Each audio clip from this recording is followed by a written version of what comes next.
E aí, Renato, boa tarde, deputado, como o senhor está? Imagino que deve estar aí numa correria realmente insana, já que o estado do Paraná passa por um momento delicadíssimo no setor da educação, né? Salve, salve, Helder, salve, salve, Calejão, firmeza, uma boa tarde para nós. Pô, mano, tá cabulosa a situação aqui. Passaram aí, hoje é terça-feira, né, mano? Isso. Então, em 2 dias, mano, os caras passaram o rolo compressor aqui, fizeram um pedido de regime de urgência, vindo do legislativo, do executivo na segunda, já ser passado, né, por, por todas as comissões, assim, passou, não passou, na verdade, passou voando por elas, algumas não teve nenhum parecer e tal, já foi para votação de primeiro turno, para constitucionalidade, os professores, de modo geral, ocuparam o espaço, eles fecharam as portas na cara dos professores, para que os professores não entrassem na galeria, não participassem, não assistissem, né? Ficaram com vergonha, né? E ainda determinaram que a sessão seria online, já ontem. E passou rapidamente, né? Com 39 votos a favor, 12 contra, se não me engano. E hoje, mesma coisa, mano. Já iniciou a sessão online e os caras, em questão de 2, 3 minutos, aprovaram o desmonte, a privatização, a terceirização da gestão das escolas, mais propriamente dito, que para mim é uma das manifestações, obviamente, né, da terceirização, né? Você vai, Eldo? Não, pode ir, mano. Pode ir. Mano, prazer falar contigo, Renato. Sempre uma honra, meu irmão. Renato, duas coisas, cara. Queria que você ajudasse a galera a entender exatamente do que se trata, né? Essa terceirização, porque parece que esse é um jeito de fazer um malabarismo no sentido de privatizar, basicamente, o ensino público do Paraná. E você me falou há pouco, a gente estava trocando ideia aqui no Zap, você me falou há pouco que já existe um movimento aí dos bolsonaristas, da direita, de tentar jogar isso aí no seu colo, né, velho? De tentar dizer, olha, isso aí o Renato Freitas é a liderança que organizou isso, então os caras quebraram a Alep e eles muito provavelmente já devem querer ir para cima do teu mandato de novo, né, cara? Mano, fui atacado hoje no almoço por conta dessa acusação absurda de que eu estava incentivando, instigando os professores, estudantes e trabalhadores da educação a ocuparem a Assembleia Legislativa do Paraná. Olha, a categoria dos professores, que tem o quarto maior sindicato do Brasil, absolutamente organizado e com seus quadros, né, como referência de organização, e eles têm coragem de falar que sou eu que estava fazendo isso porque 2 ou 3 vidros foram quebrados na hora em que os manifestantes entraram, sendo que a única pessoa que ficou ferida de fato pelas vidraças quebradas ali foi uma manifestante. Então isso é um absurdo, mas já está circulando por fora, na sociedade curitibana, sobretudo aí no Graciosa Country Club, mas também é um tabuleiro que está sendo armado aqui dentro da Assembleia para novamente vir querer pedir minha cassação, só que a gente já está se antecipando. Em relação ao segundo ponto, é o fundamental, né? O que de fato é esse projeto? O que ele representa para a educação pública? E mais, está privatizando ou não está privatizando? Porque hoje em dia, nesse festival, né, de versões e de posts e de narrativas, como se diz hoje, a verdade fica um pouco obliterada, fica um pouco, né, escondida aí por trás dessas nuvens de informação. O fato é, vai iniciar 200 escolas, segundo o artigo 3º do projeto, podendo ser todas as escolas. Então, vai iniciar por 200 e ele não pegou qualquer 200 não, César. Pegou 200 que tem muitos alunos. Por quê? Porque só essas 200 reúne 175 mil matrículas. E o que ocorrerá, segundo o projeto? Empresas privadas ganharão a gestão da escola.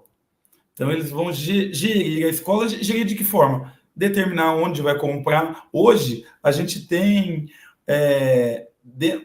eu acho que é 17, 15 mil, 20 mil pequenos agricultores que ganharam a licitação e que oferecem, né, a sua comida orgânica, provindo da agricultura familiar, para a escola, para a merenda. Eles vão poder colocar, por exemplo, Risotolândia, essas empresas de donos que são amigos do governador.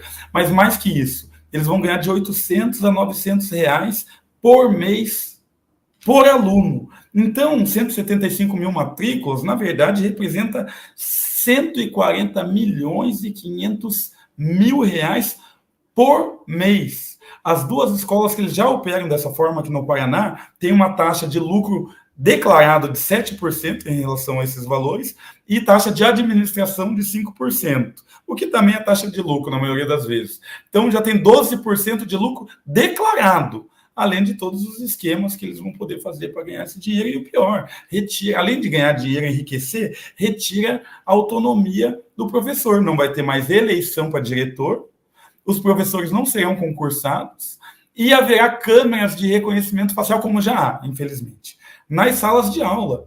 E são câmeras de reconhecimento facial que o professor chega ali, dá sua presença e eles conferem o tempo de aula do professor, mas também tem microfones nas salas de aula do Paraná já hoje. Tudo aquilo que a gente quer para a Polícia Militar, nós temos aqui para os professores. Então, eles controlam o que o professor está ou não dando em sala de aula.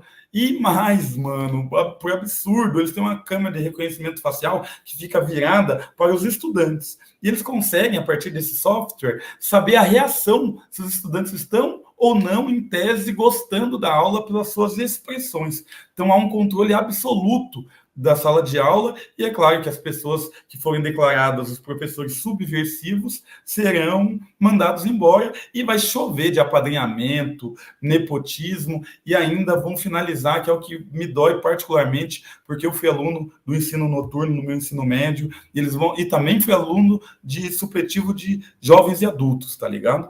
E as duas coisas serão abolidas aqui da educação paranaense. Eles, aos poucos, estão extinguindo já o ensino noturno e estão acabando com os programas de ensino supletivo para jovens e adultos. É isso que determina esse projeto que está chegando aqui, infelizmente acabou de ser aprovado, né?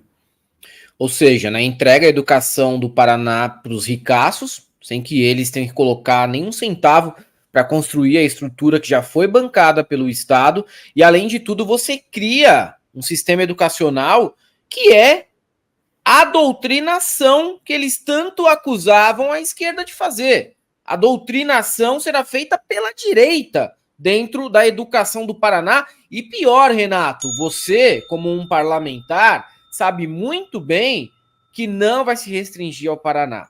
Começa no Paraná como exemplo para outros estados. Eu estou errado? O próprio secretário da Educação, Renato Feder, que foi quem lucrou milhões aqui com o ensino remoto, contratando uma empresa absolutamente suspeita chamada Unicesumar, num contrato milionário, em que depois que acabou a Covid, os professores voltaram à sala de aula, os professores foram obrigados a ser monitores de ensino à distância dentro de sala de aula. Um absurdo, apenas para não romper o contrato com a Unicesumar. E esse Renato Feder colheu um monte de informações a partir de um aplicativo que foi lançado à época, e essas informações colhidas nesse aplicativo foram utilizadas na véspera da eleição do Bolsonaro aqui no estado do Paraná, do Ratinho, para que eles pedissem voto. Então vai ser um controle absoluto, vai ser uma escola com um partido, né? Sabemos, o partido agora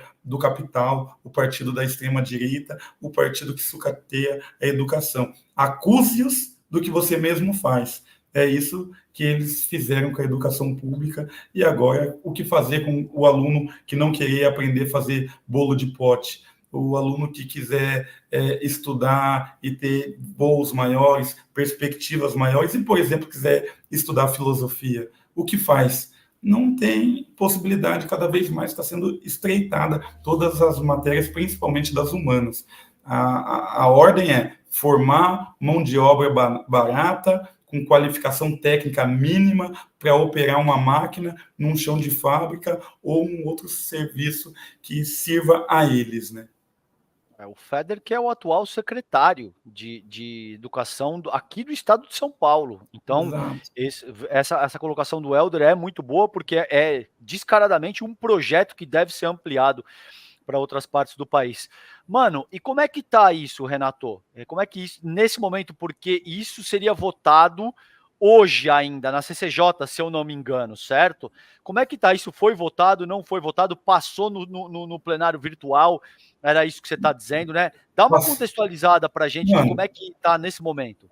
Chegou ontem o projeto, teve uma enorme mobilização dos professores, a Assembleia foi fechada para que professores, estudantes e trabalhadores não entrassem. É claro que isso não deu certo, eles, na verdade, provocaram uma situação de conflito, mas não houve conflito. O que houve foi que um sem número, uma multidão de pessoas não poderiam, obviamente, ser contidas por um vidro dessa finurinha e 2 portas e 8, 10 seguranças, né? Então, é claro que os professores, os estudantes, os trabalhadores entraram, e outro é direito. Está escrito no nosso regimento aqui da Assembleia, todas as sessões serão públicas, com exceção daquelas determinadas em contrário por juízo, por decisão judicial, que não era o caso. Então, a Assembleia estava tolhendo, estava impedindo as pessoas, os professores, de exercerem o direito de assistir. E, é claro, os professores entraram. Na hora que os professores entraram, eles já ficaram com medo, tem medo do povo, e determinaram que fosse convertida a sessão em sessão remota, e saíram todos para os seus gabinetes. Fizeram a sessão remota e aprovaram o primeiro turno, que, em tese, segundo o regimento da Casa, é para analisar a constitucionalidade. Mas é claro que analisa a política também. Isso ontem.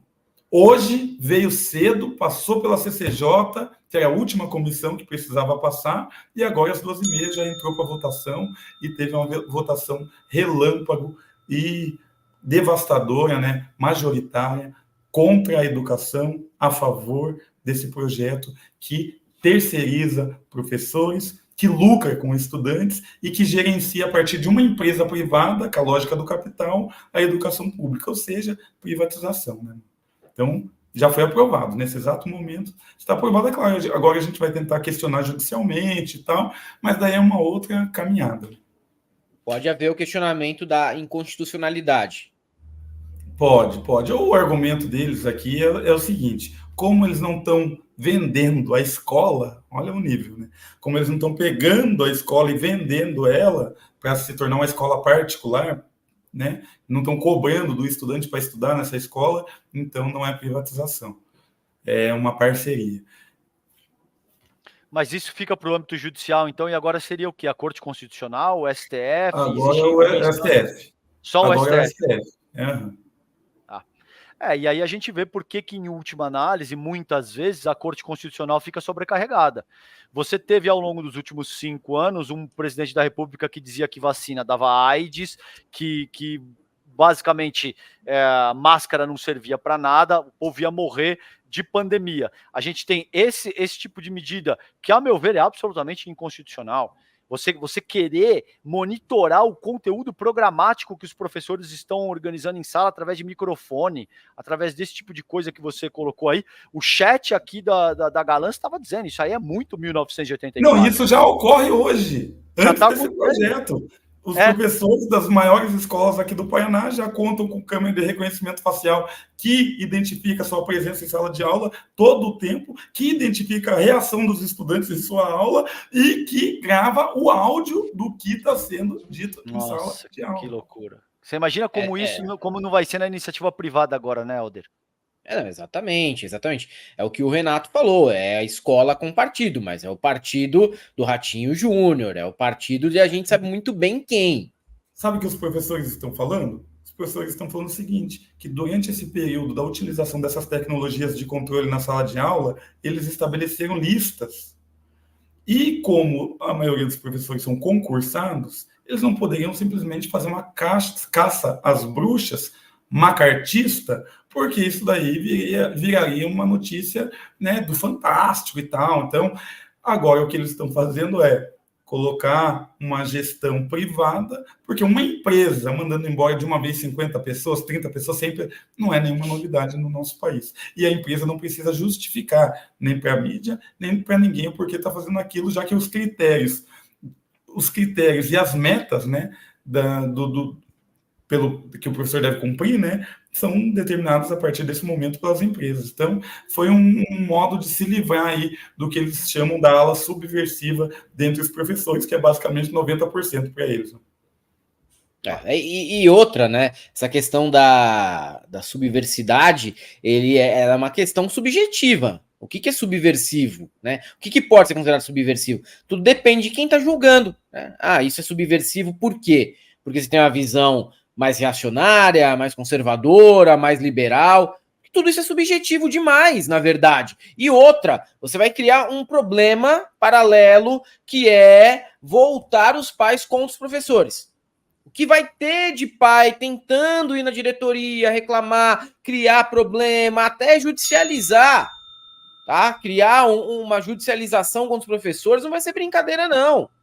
Se tiver acesso a esse material dentro de casa, né, dos grupos de pais e tudo mais, você vai ter um outro problema sendo criado, um problema paralelo que vai fazer com que a escola seja algo insustentável, intolerável. A gente viu aqui outro dia uma mãe, né, que reclamou do Alexandre de Moraes numa prova. Uma mãe que reclamou do Alexandre de Moraes numa prova, numa pergunta que não tinha nada a ver com história de bolsonarismo, mas ela foi reclamar na diretoria da escola. Imagina tendo acesso a imagens como essa, como que vai ser o cotidiano do professor, tá? Do aluno e dos pais dentro das escolas. Porque tem pai que é razoável, tem pai que é bem intencionado, mas, infelizmente, hoje a gente vê que uma parte relevante não é.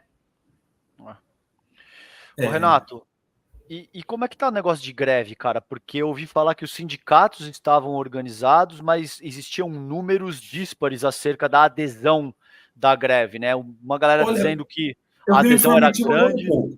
Eu vi informativo agora há pouco de que a greve continua.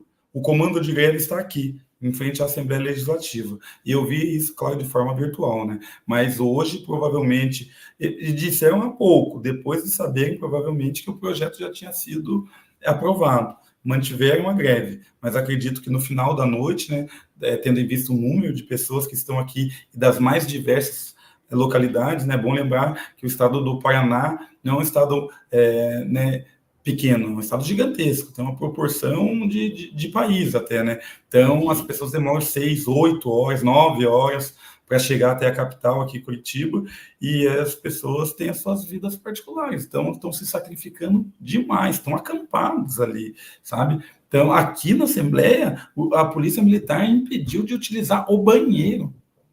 A Polícia Militar reprimiu duramente os manifestantes aqui e o Ratinho Júnior está fazendo uma propaganda negativa dos professores, se utilizando novamente desses aplicativos todos. Para você ter ideia, sabe o nível né, de como eles instrumentalizam o Estado? Só para você ter uma ideia. Durante a Covid, o governo do estado do Paraná criou um único auxílio, uma única política para as pessoas que estavam abaixo da linha da miséria ou as pessoas que estavam, na verdade, cadastradas no CAD único, né? Era um auxílio de R$50. Olha o nível, R$50. Como se não bastasse ser um valor irrisório, porque vai uma tiazinha aposentada, uma dona Maria, uma pessoa que tem uma dificuldade de locomoção, já tem que ir com parente. Vai com parente, a passagem daqui é 6 conto. Então a pessoa já gastou metade do dinheiro para ir buscar o dinheiro, já é um contrassenso. Mas sabe aonde que as pessoas tinham que buscar esses dinheiros? Nas igrejas evangélicas, cujos pastores tinham algum laço de proximidade com o governador Ratinho Júnior. Igrejas evangélicas dando benefício público. E isso não foi questionado legalmente. Então, eles aqui, e esses aplicativos do Renato Feder, então eles conseguem estabelecer relações instrumentalizando o Estado e depois fazer um bombardeio de propaganda positiva a favor deles e negativa né, em relação a qualquer adversário político. Então há uma demonização, uma criminalização muito forte e muito visceral, porque aqui o bolsonarismo impera ainda, né? Então essa coisa dessa ignorância visceral, odiosa, violenta, que se manifesta de forma irracional e que pode atingir qualquer pessoa, né? Isso é um problema grave aqui, né? Uma criminalização da oposição também, né, Renato? Porque querem, por exemplo, que você desapareça simplesmente. Não é a primeira, não é a segunda, já deve ter sido a quarta vez que tentam de qualquer maneira te varrer para baixo do tapete da política paranaense, porque isso é uma pedra no sapato dos caras. Isso é uma pedra real no sapato dos caras, tanto que se não fosse, eles não tentavam a todo momento te apagar simbolicamente da política do Paraná, né?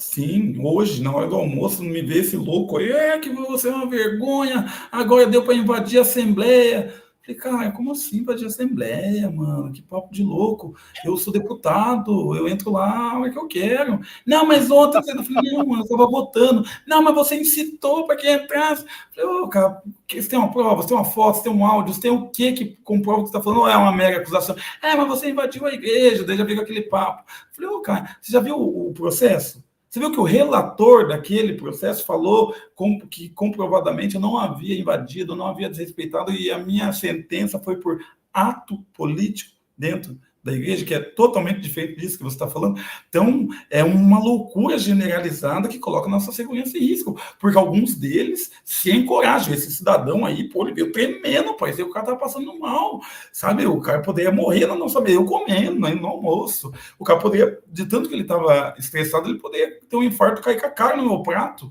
Imagina, ia estragar meu almoço e ainda... Caramba, mano, tá assim... Tá nesse nível aí, o Renato falou, né? Às vezes as pessoas não têm noção, mas, por exemplo, o Paraná é o quinto estado mais populoso do país, tá? Com 11 milhões e 500 mil pessoas, teve um acréscimo de 10% na sua população entre o censo de 2010 e 2022, e tem uma população comparável à da Tunísia, também tem ali na casa de 11 milhões e 500 mil. É o quinto estado mais populoso, ficando aí atrás apenas de São Paulo, Minas Gerais, Rio de Janeiro e Bahia. Então, sim, né? Está falando aí de um estado muito importante dentro da federação.